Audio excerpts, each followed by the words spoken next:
Shalom, ada sukacita, amin? Haleluya.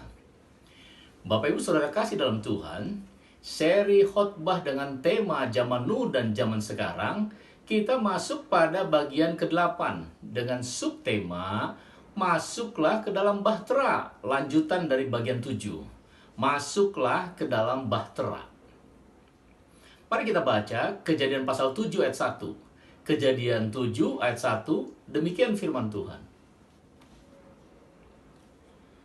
Lalu berfirmanlah Tuhan kepada Nuh, masuklah ke dalam bahtera itu, engkau dan seisi rumahmu, sebab engkaulah yang kulihat benar di hadapanku di antara orang zaman ini. Nuh diselamatkan bukan karena kebaikannya. Dia diselamatkan karena Allah berkata, sebab engkaulah yang kulihat benar. Allah melihat Nuh sebagai orang benar. Mengapa? Jawabannya sederhana.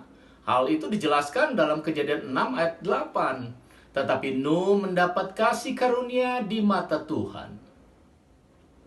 Nuh mendapat kasih karunia dalam pandangan Tuhan. Perhatikan saudara.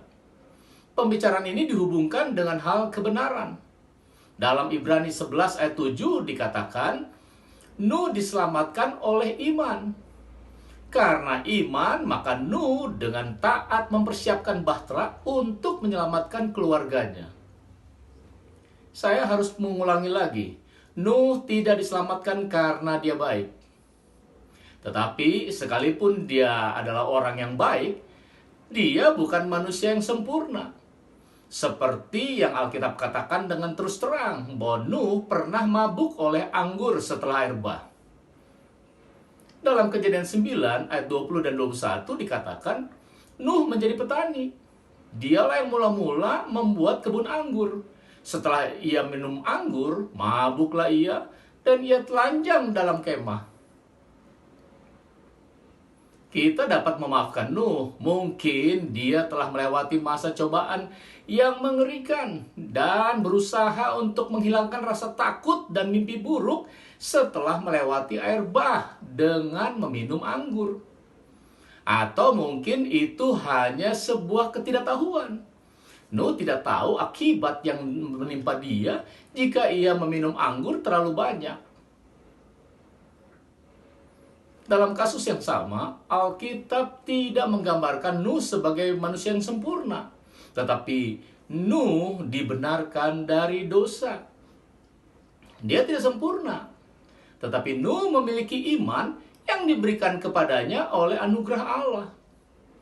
Dalam Kejadian 6 ayat 8 dikatakan, tetapi Nuh mendapat kasih karunia di mata Tuhan. Di dalam Perjanjian Baru, Alkitab berbicara dengan jelas tentang hal kebenaran yang luar biasa ini.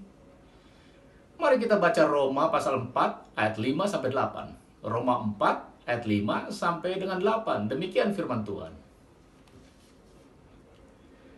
Tetapi kalau ada orang yang tidak bekerja, namun percaya kepada Dia yang membenarkan orang durhaka, imannya diperhitungkan menjadi kebenaran. Seperti juga Daud menyebut berbahagia orang yang dibenarkan Allah, bukan berdasarkan perbuatannya. Berbahagialah orang yang diampuni pelanggaran-pelanggarannya dan yang ditutupi dosa-dosanya. Berbahagialah manusia yang kesalahannya tidak diperhitungkan Tuhan kepadanya.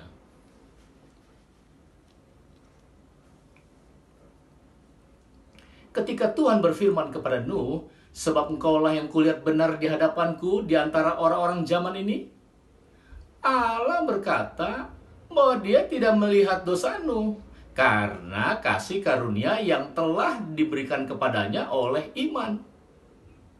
Itu merupakan kata yang paling diperhatikan oleh para reformator, sola fide, yaitu diselamatkan hanya oleh iman di dalam Yesus Kristus. Nuh tidak diselamatkan karena dia berbuat baik. Dia diselamatkan karena iman di dalam kasih karunia Allah.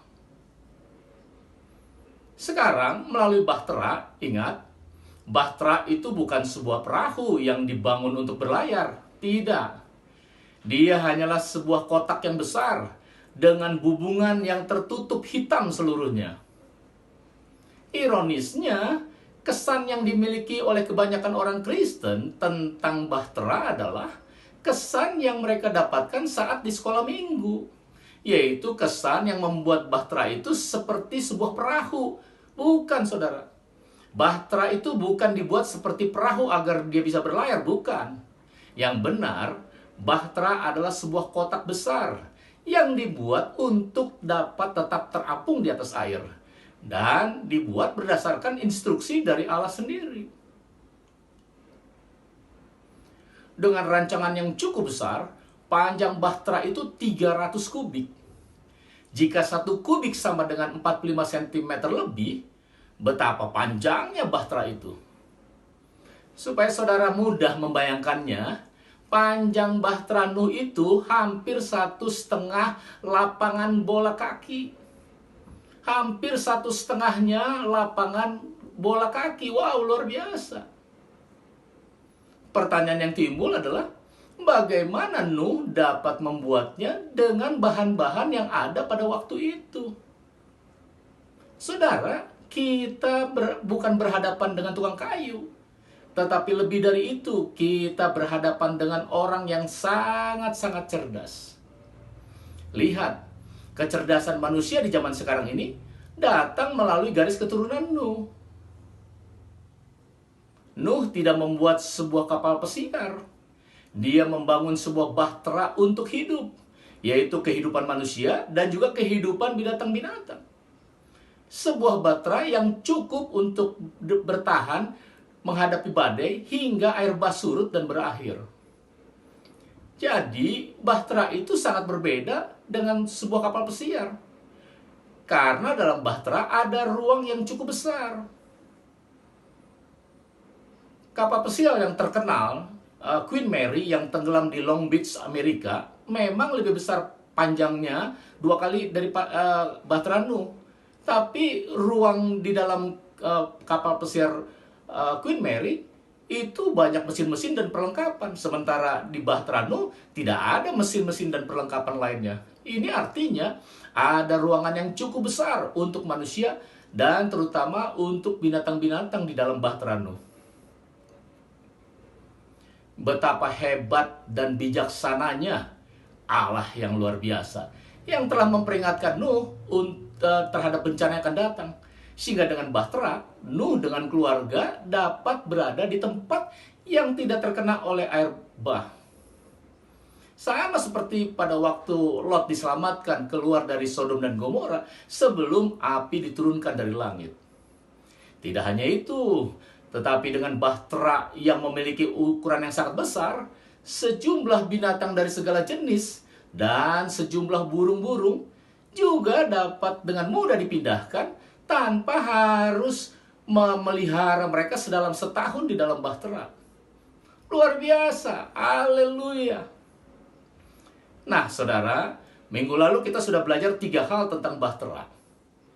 Dan saat ini, saya ingin saudara memperhatikan 3 hal lagi tentang bahtera Nuh, supaya lengkap penjelasan tentang bahtera Nuh ini. Perhatikan baik-baik. Pertama, bahtera menegaskan bahwa Anda harus berada di dalam Yesus Kristus untuk beroleh keselamatan.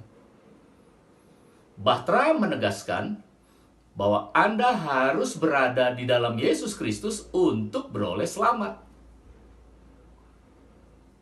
Dalam Kejadian 7 ayat 1 tadi dikatakan, Allah berkata kepada Nuh, masuklah ke dalam bahtera itu, engkau dengan seisi rumahmu. Sekarang perhatikan juga tentang sejumlah besar binatang-binatang. Dalam Kejadian 7 ayat 16 dikatakan, dan yang masuk itu adalah jantan dan betina dari segala yang hidup, seperti yang diperintahkan Allah kepada Nuh. Lalu Tuhan menutup bahtera itu di belakang Nuh. Dan masuklah Nuh ke dalam bahtera itu bersama anak-anaknya dan istrinya, dan istri anak-anaknya, karena air bah itu. Nuh dan keluarganya melaksanakan apa yang dikatakan Allah untuk mereka lakukan. Mereka masuk ke dalam bahtera, dan Anda juga harus masuk ke dalam Yesus Kristus. Alkitab berkata dalam Yohanes 3 ayat 18, Ia yang percaya kepada Yesus Kristus tidak dihukum. Kata yang diterjemahkan untuk kata ke dalam artinya berpindah ke suatu tempat. Anda harus datang kepada Yesus di surga, di sebelah kanan Allah. Sama seperti Nuh yang masuk ke dalam bahtera. Anda harus masuk di dalam Yesus Kristus. Berulang kali Alkitab berbicara siapa yang ada di dalam Yesus Kristus. Demikianlah sekarang tidak ada lagi penghukuman bagi mereka yang ada di dalam Yesus Kristus. Dan siapa yang ada di dalam Yesus Kristus, ia adalah ciptaan baru. Pertanyaannya sekarang, apakah Anda sudah berada di dalam Yesus Kristus? Anda harus datang kepadanya sama seperti Nuh yang datang kepada bahtera. Mari kita baca Yohanes 10 ayat 9. Yohanes 10 ayat 9, demikian firman Tuhan. Akulah pintu, barang siapa masuk melalui aku, ia akan selamat dan ia akan masuk dan keluar dan menemukan padang rumput. Saudara, biarkan saya menggambarkan hal ini. Seandainya Anda hidup pada zaman Nuh dan mendengar dia berkhotbah tentang air bah yang akan datang, dan Anda mendengar dia berkata bahwa Anda harus masuk ke dalam bahtera untuk selamat, lalu Anda berkata apa? Anda berkata, ya, itu benar. Penghakiman akan datang, ya, itu benar. Hanya bahtera yang dapat menyelamatkan Anda. Nah, sekarang pertanyaan sesungguhnya, apakah Anda sudah diselamatkan dari air bah? Jawabannya tentu saja tidak. Mengapa? Karena untuk benar-benar diselamatkan dari air bah, maka Anda harus sungguh-sungguh bangkit dan datang ke dalam bahtera, lalu masuk ke dalamnya untuk menjadi selamat. Dan hal itu yang saya minta untuk Anda lakukan saat ini. Jangan hanya percaya bahwa Yesus dapat menyelamatkan Anda, tetapi bangunlah dan datanglah kepada Yesus Kristus. Yesus berkata dalam Yohanes 6 ayat 37, barang siapa yang datang kepadaku, ia tidak akan kubuang. Amin. Haleluya. Hal yang kedua, bahtera menegaskan bahwa Anda harus datang ke dalam gereja.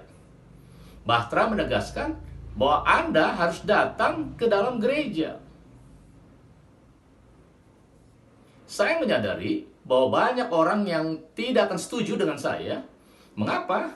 Karena saat ini di masa pandemi COVID-19, banyak orang yang tidak dapat ke gereja. Lalu mereka mengabaikan atau merendahkan keberadaan gereja lokal. Saya katakan mereka salah.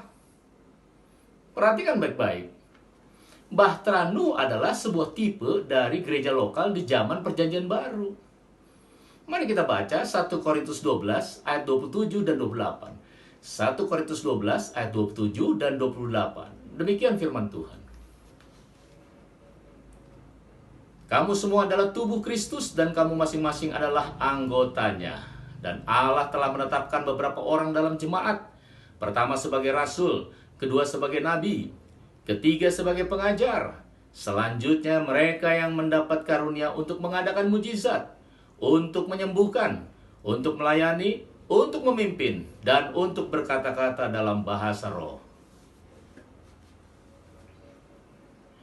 Sekarang bagaimana Anda dapat datang ke dalam gereja? Perhatikan ayat 13 berkata, dan oleh satu roh kita semua telah dibaptis ke dalam satu tubuh. Anda sudah dibaptis ke dalam gereja lokal oleh Roh Kudus. Itu adalah caranya yang nyata bagaimana Anda menjadi anggota yang hidup di dalam gereja. Ketika Nuh masuk ke dalam bahtera, Alkitab berkata, lalu Tuhan menutup pintu bahtera di belakang Nuh. Hal itu berbicara tentang Roh Kudus akan menutup kita ke dalam gereja dengan membaptis kita secara rohani ke dalam tubuh.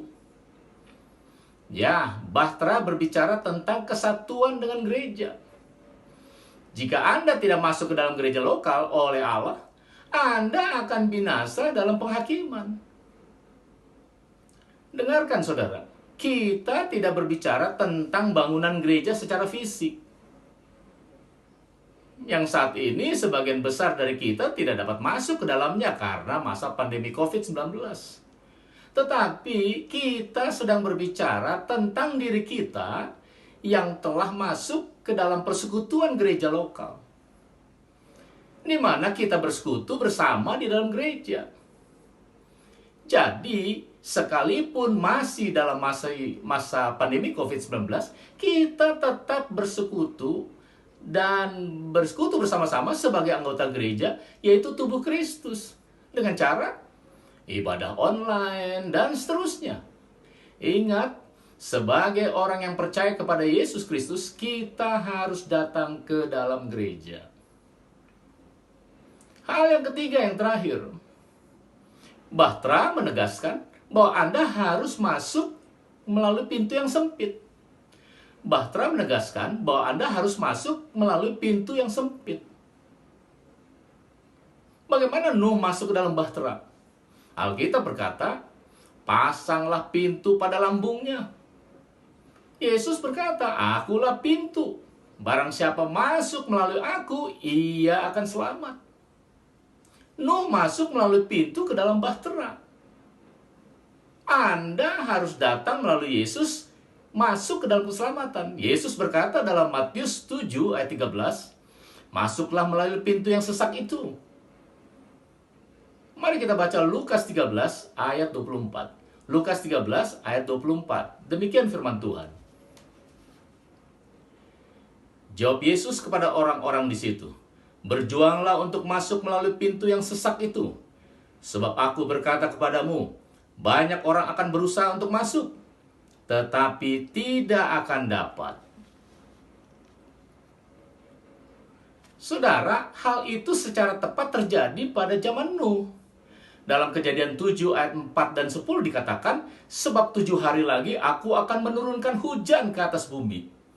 Lalu setelah 7 hari, datanglah air bah meliputi bumi. Nuh pergi ke dalam Bahtera. Tuhan menutup Bahtera. Pintu telah tertutup. 7 hari berlalu tanpa apapun yang terjadi. Lalu penghakiman datang. Tidak ada orang lagi yang dapat masuk ke dalam Bahtera. Sudah terlambat. Banyak orang berteriak, ayo, ayo kita masuk. Tetapi sudah terlambat. Saudara ingat, firman Tuhan berkata, berjuanglah untuk masuk melalui pintu yang sesak itu. Sebab aku berkata kepadamu, banyak orang yang berusaha untuk masuk tetapi tidak dapat. Jadi saudaraku, mari datanglah kepada Yesus Kristus sekarang juga, sebelum segalanya menjadi terlambat. Amin. Tuhan Yesus memberkati kita semua. Mari kita berdoa. Bapa di surga, terima kasih firman Tuhan sudah hamba sampaikan, dan kami percaya Roh Kudus akan menjelaskan kepada kami lebih dalam lagi sehingga kami mengerti akan kebenaran firman Tuhan. Terima kasih Bapak, Engkau sudah memberkati melalui firman Tuhan dalam seri khotbah zaman Nuh dan zaman sekarang. Pada bagian ke-8 ini, biarlah kami semakin mengerti firman Tuhan, semakin menjadi pelaku firman Tuhan, semakin mengasihi-Mu lebih sungguh lagi dalam nama Yesus Kristus. Terima kasih Bapak, Engkau sudah memberkati kami, memberkati jemaat-Mu, memberkati semua yang mendengarkan firman Tuhan ini, sehingga kami boleh semakin dekat, melekat kepadamu. Kami serahkan kehidupan kami sepanjang 1 minggu ke depan. Bersamamu Yesus, kami menjadi pemenang-pemenang sejati. Terima kasih Bapak, kami juga menyerahkan bangsa Indonesia. Terima kasih buat pertolongan-Mu, sehingga kondisi saat ini lebih baik lagi. Engkau memberkati proses vaksinasi, Engkau memberkati sehingga krisis kesehatan dan krisis ekonomi semakin bisa teratasi. Dalam nama Yesus, kami percaya dengan pertolongan Tuhan, bangsa Indonesia akan kembali merasakan sejahtera. Terima kasih Bapak, dalam nama Yesus, kami berdoa dan mengucap syukur. Haleluya. Amin. Amin. Amin. Amin.